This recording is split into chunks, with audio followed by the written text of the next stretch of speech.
I worked for Ebony South Africa for 9 months. I had planned to work for them a little longer, but my work visa was late coming to me, and so it ended up being 9 months. The way I started is because I sent a letter to Ebony South Africa since I was going to be in the country as a part of a fellowship I received from the University of Georgia when I was doing my doctoral studies. And I had planned to do my dissertation on the newspapers of South Africa. So rather than just have to do the research and make sure I was up and busy every day, I started looking for work. And so I sent a letter and I faxed it to Ebony South Africa, and they wrote me back and said they wanted me to, in my resume I also sent my curriculum vitae, and they wrote me back and said that they wanted me to do staff training for them. And what started as staff training, I oversaw the magazine to publication. Well, I appreciated the experience, number one, because Mr. Johnson, the publisher of Ebony, was committed to teaching the South Africans how to do their own magazine. There were other magazines in the country, but they were not black owned. And because of the system of apartheid, a lot of the journalists did not have the type of education that they needed in order to be journalists or either to be publishers, or editors, and that's for that matter. So he was committed to teaching them to do their own publication. And so I appreciated his whole consciousness about that and his whole mission. And then what I talked about, I understood their work ethic was a little different. We were more under the British system. So that was an adjustment because Americans, are really driven, and the South Africans are somewhat islanders, and like the British, they had the tea breaks, deadlines. Time wasn't a big deal for them, and with us being American, time was everything, and we were always in a hurry. It's like, come on, we gotta meet this deadline, we gotta do this.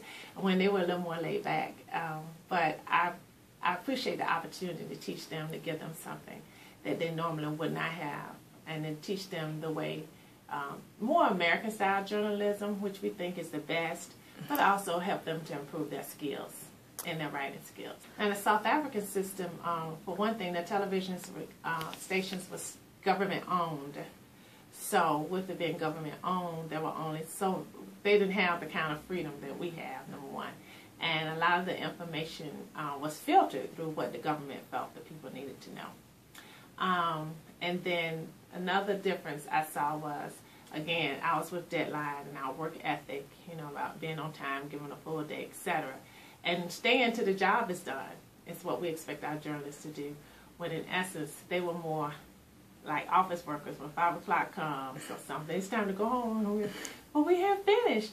So, and then they had different rules as far as with the different unions, and with the photographers, they had different rules. So that was a little different.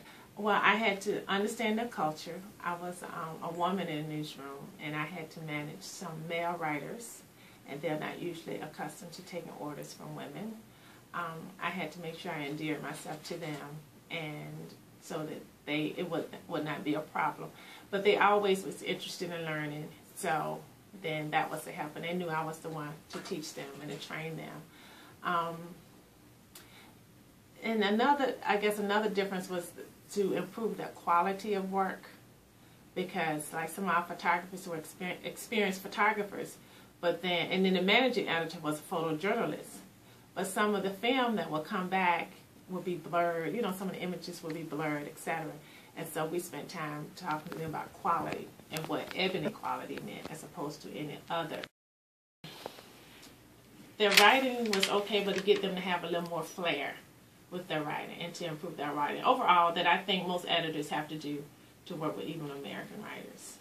I think we need to be more global, understand other cultures. I think we need to have a good skill. And I think when I was in school, our dean made sure we had a good skill set. And then if you have a good skill set, then that can take you other places. And a good work ethic. And to make sure, you stand there, you're committed to it's done, you meet deadline. Those are some of the basics that we feel should be understood. But now we're finding now that we have to teach that.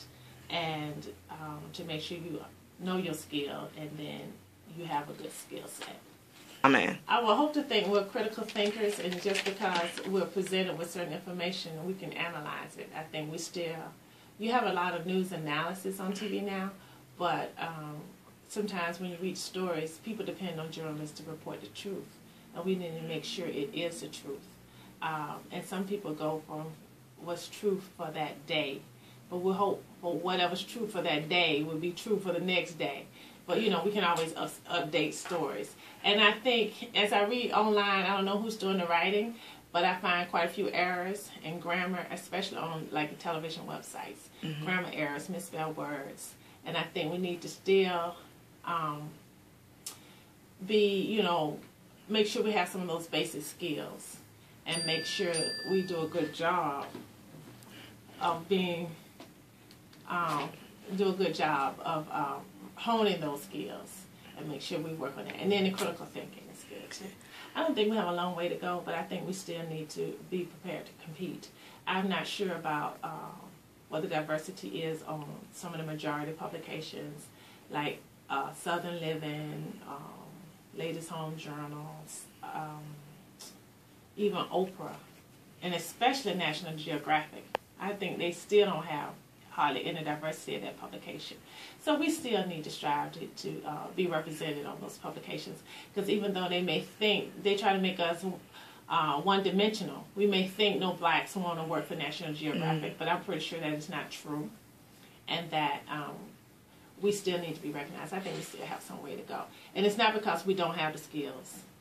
I think it's mainly because we're not selected. People don't know.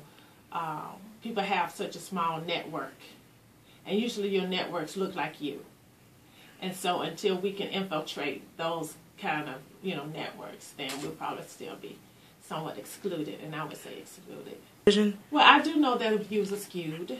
Having worked for Ebony, Mr. Johnson's whole point was to show successful black people when all black people are not successful. But I do understand his philosophy as trying to balance off all the other negative publicity we have. He wants to. And he has been criticized for that by the scholars. But I've read his book, and then I kind of understand what his philosophy was. To, always be first class, to make sure, he promote the positive side. And news values are skewed to the negative. So for him to want to offset that, I see no problem with it as long as we understand that's what it is. And for even other news organizations, we understand what kind of slant they may have, usually. But for magazines, general interest, feature, he doesn't do news, he doesn't do exposés. So I think for, feature, that would be fine.